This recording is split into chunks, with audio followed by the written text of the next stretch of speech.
নমস্কাৰ মৰমৰ ছাত্ৰ ছাত্ৰীসকল আজি তোমালোকৰ সমাজ বিজ্ঞান বিষয়ৰ নৱম শ্ৰেণীৰ লগত সংযোজিত থকা ৰাজনৈতিক বিজ্ঞান আৰু অৰ্থনীতি বিজ্ঞানৰ প্ৰথম যি অধ্যায় আছে তোমালোকৰ ভাৰতৰ ৰাজনৈতিক দল এই সম্পৰ্কে তোমালোকৰ লগত কিছু বক্তৃতা পদ্ধতিৰ জৰিয়তে আলোচনা কৰিব ওলাইছো আশা কৰো তোমালোক সকলোৱে সহযোগিতা আগবঢ়াবা প্ৰথমতে তোমালোকে চাবা যে তোমালোকৰ পাঠ্যপুথিৰ প্ৰথম অংশতে উল্লেখ আছে যে তোমালোকৰ ভাৰতৰ ৰাজনৈতিক দল ইয়াৰ প্ৰয়োজন আৰু এই দলনো কি এই সম্পৰ্কে যেতিয়া আমি আলোচনা কৰিব যাম আমাৰ মনৰ মাজত আবাহমান হ'ব লাগিব যে আমাৰ ভাৰতবৰ্ষখনত অতীততে ৰজাই শাসন কৰিছিল যি ধৰণে সম্ৰাট অশোকৰ নাম আমাৰ মনলৈ আহে কাৰণ তেওঁ এগৰাকী অত্যন্ত বিচক্ষণ আৰু প্ৰকৃতিৰ ওপৰত যথেষ্টখিনি দক্ষতা থকা ব্যক্তি আছিল গতিকে সম্ৰাট অশোকৰ সেই শাসন আৰু আজিৰ বৰ্তমানৰ আমাৰ 2021 বৰ্ষৰ যি গণতান্ত্ৰিক শাসন ইয়াৰ মাজত যথেষ্টখিনি পাৰ্থক্য দেখিবলৈ পোৱা যায় সেয়েহে মৰমৰ ছাত্ৰ ছাত্ৰীসকল তোমালোকে জানিবা যে এটা ৰাজনৈতিক দল আৰু বৰ্তমান ভাৰতৰ গণতন্ত্ৰ এই দুইটাৰ মাজত কিনো সম্পৰ্ক আছে এই দুইটা হৈছে একেটা মুদ্ৰাৰ ইপিঠি সিপিঠি অৰ্থাৎ গণতান্ত্ৰিক এখন দেশত ৰাজনৈতিক দল এটা আনটোৰ সম্পূৰ্ণ পৰিপূৰক আৰু যেতিয়া তোমালোকে ৰাজনৈতিক দল কি এই সম্পৰ্কে যেতিয়া তোমালোকে জানিব লাগিব তেতিয়া তোমালোকে এটা কথাই মনৰ মাজত আবাহমান কৰিবা যে শাসক আৰু জনসাধাৰণৰ মাজত এক যোগাযোগ শাসক আৰু জনসাধাৰণৰ মাজত এক যোগাযোগ যেতিয়া শাসক আৰু জনসাধাৰণৰ মাজত সম্পূৰ্ণ যোগাযোগ ব্যৱস্থা থাকিব তেতিয়াই তোমালোকে জানিবা যে এখন সুস্থিৰ গণতন্ত্ৰ এখন দেশত বৰ্তি আছে এতিয়া আমি তোমালোকৰ লগত অন্য এটি কথা আলোচনা কৰিব বিচাৰিছো আমাৰ যি পদ্ধতিবোৰ আছে গণতান্ত্ৰিক দেশবোৰত তাতে ভিন্ন দলৰ চৰকাৰ গঠন হয় যেনে একদলীয় ব্যৱস্থা আছে কিছুমানত দ্বিদলীয় ব্যৱস্থা আছে আৰু কিছুমানত আমাৰ বহুদলীয় শাসন ব্যৱস্থা আছে ছাত্ৰ ছাত্ৰীসকল এতিয়া তোমালোকে প্ৰথমতে এটা কথা মনৰ মাজতলৈ আনাচোন যে আমাৰ একদলীয় শাসন ব্যৱস্থা থকা কিছুমান সাম্যবাদী ৰাষ্ট্ৰ আছে তেনে তাৰে ভিতৰত এখন হৈছে আমাৰ চীন দেশত একদলীয় শাসন ব্যৱস্থাটো আছে তেনেধৰণে দ্বিদলীয় শাসন ব্যৱস্থাৰ কথা যদি আমি ক'ব যাওঁ তেতিয়াহ'লে UK USA ৰ কথা আমাৰ মনলৈ আহিব ইউনাইটেড কিংডম আৰু ইউনাইটেড ষ্টেট অফ আমেৰিকা এনেকুৱা ধৰণৰ দেশবোৰত সাধাৰণতে গণতন্ত্ৰ তেওঁলোকৰ সুস্থিৰ আৰু সবল এই কাৰণেই হৈছে যে তেওঁলোকৰ দ্বিদলীয় শাসন ব্যৱস্থা আছে আৰু আমাৰ ভাৰতবৰ্ষ পাকিস্তান বা বাংলাদেশ ইত্যাদি সাধাৰণ নিকিত এই দেশসমূহত সাধাৰণতে আমাৰ বহুদলীয় শাসন ব্যৱস্থা আছে আমাৰ ইয়াত বহুকেইটা দলেই নিৰ্বাচনত অংশগ্ৰহণ কৰে মৰমৰ ছাত্ৰ ছাত্ৰীসকল তোমালোকে এতিয়া ইতিমধ্যে গম পাইছা যে আমাৰ যি একছত্ৰী সম্ৰাটৰ পৰা গৈ আমাৰ গণতান্ত্ৰিক ব্যৱস্থা প্ৰৱৰ্তন হোৱালৈকে এই গোটেই পৰিক্ৰমাসমূহ নিৰ্দিষ্ট কিছুমান পদ্ধতিৰ মাধ্যমেৰে গৈ আজিৰ এই সুস্থিৰ অৱস্থা লাভ কৰিছে গতিকে এটা ৰাজনৈতিক দলৰ নিশ্চয় প্ৰয়োজনীয় কিছুমান নিৰ্দিষ্ট বৈশিষ্ট্য থাকে এতিয়ানো এই প্ৰয়োজনীয় বৈশিষ্ট্যবোৰ কি যদি আমি এক নম্বৰতে চাবলৈ যাওঁ তেতিয়া আমি গম পাম যে সংগঠন বুলি কোৱাৰ লগে লগে তোমালোকে গম পাইছে যে বুথ পৰ্যায়ৰ পৰা ৰাষ্ট্ৰীয় পৰ্যায়লৈকে দেশখনৰ সংগঠন যেতিয়া শক্তিশালী হ'ব তেতিয়াই এটা ৰাজনৈতিক দলে সুন্দৰ ৰূপত বৰ্তি থাকিব পাৰে দ্বিতীয়তে হৈছে নীতি আদৰ্শ আৰু আচনি এটা দলৰ নীতি আদৰ্শ থাকিব লাগিব সুন্দৰ নীতি আদৰ্শ থাকিব লাগিব যি নীতি আদৰ্শক সাধাৰণতে হাইকমাণ্ডৰ নিৰ্দেশৰ পৰা নিয়ন্ত্ৰিত কৰি সাধাৰণ কৰ্মীলৈকে প্ৰত্যেকৰে বাবে একে ধৰণৰ নীতি আৰু আদৰ্শ আৰু থাকিব লাগিব যাতে সকলোৱে সমান সকলোৰে মত সমতাৰ যি অধিকাৰ বা সকলোৰে বাক স্বাধীনতাৰ যি অধিকাৰ আছে এই স্বাধীনতাখিনি সকলোৰে বাবে সমান হয় আৰু তাৰ পিছত আছে তোমালোকৰ আচনি যিকোনো এটা ৰাজনৈতিক দলৰ মূল বিষয়বস্তু হৈছে আচনি যদি ভুল ৰূপত পৰিগণিত হয় তেতিয়াহ'লে সেই ৰাজনৈতিক দলটো সাধাৰণতে তিষ্ঠি থাকিব নোৱাৰে ৩ নম্বৰ পইণ্ট হৈছে ক্ষমতা দখলৰ প্ৰতি থকা আকাংক্ষা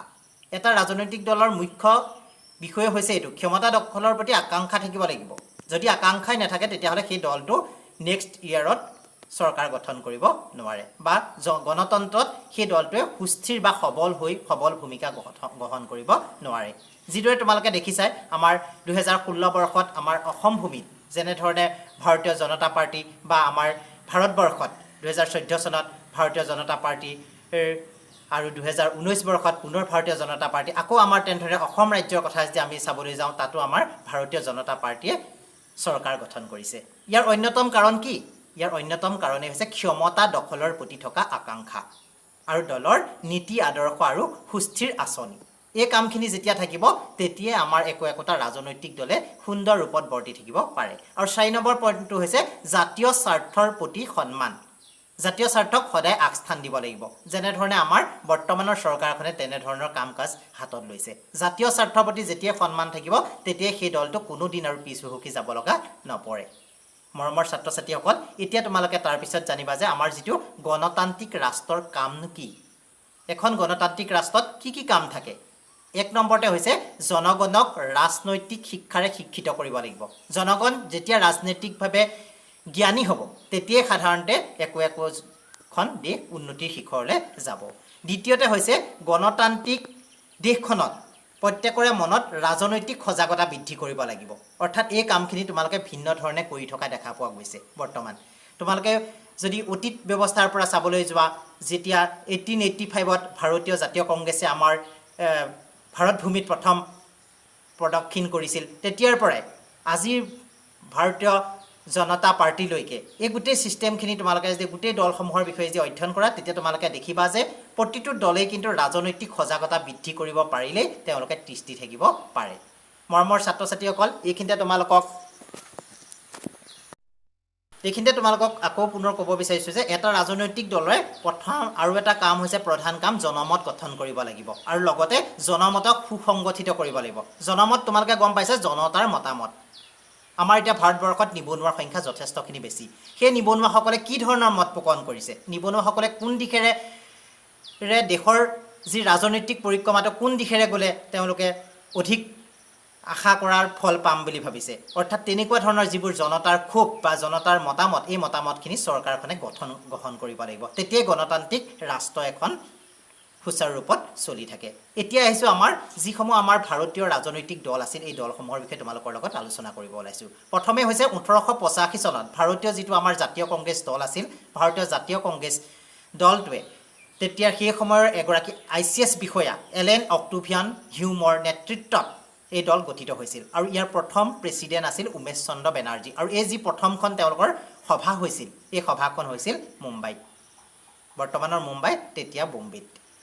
অৰ্থাৎ তাৰপিছতেই এই দলটোৰ বহু সংখ্যকে কয় যে ভাৰতীয় জাতীয় কংগ্ৰেছেই হৈছে আমাৰ প্ৰথমটো ৰাজনৈতিক দল। এইটোৱে সত্য কথা, কিন্তু কিছু সংখ্যকৰ মতে দ্য ইণ্ডিয়ান এছ'চিয়েশ্যন বুলি এটা দল ভাৰতত প্ৰথম প্ৰদক্ষিণ কৰিছিল বুলি কোৱা হয়। কিন্তু এইটো সেই যিটো দ্য ইণ্ডিয়ান এছ'চিয়েশ্যন, এইটো এটা সংগঠনহে আছিল। এই কথাটো তোমালোকে সম্পূৰ্ণকৈ মনত ৰাখিবা।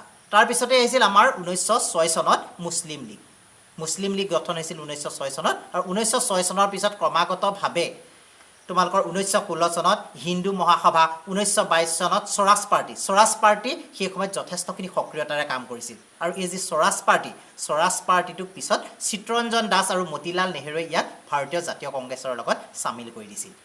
আৰু 1924 চনত ভাৰতীয় সাম্যবাদী দলটো কাৰ্ল মাৰ্ক্সৰ আদৰ্শৰে মাৰ্ক্সবাদী ভাৱধাৰাৰে আগ্ৰহান্বিত এটি দল, আৰু সেই দলেও যথেষ্টখিনি প্ৰভুত্ব বিস্তাৰ কৰি আহিছিল।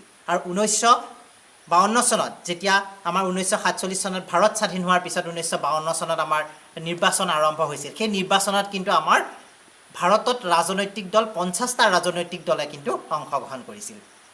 মৰমৰ ছাত্ৰ ছাত্ৰীসকল, তোমালোকে ইতিমধ্যে গম পাইছে যে 50টা ৰাজনৈতিক দলে সেই সময়ত কিন্তু অংশগ্ৰহণ কৰিছিল। এতিয়া সেই 50টা ৰাজনৈতিক দলৰ পিছত ক্ৰমাগতভাৱে যেতিয়া 80ৰ দশক আহি পৰিছিল, তেতিয়াই কিন্তু বিভিন্ন ধৰণৰ যিখিনি আমাৰ আঞ্চলিক দলে গা কৰি উঠিছিল। আৰু সেইকাৰণে 80 দশকৰ সেই সময়ছোৱাকে আঞ্চলিক দলসমূহৰ সোণালী যুগ বুলি কোৱা হয়।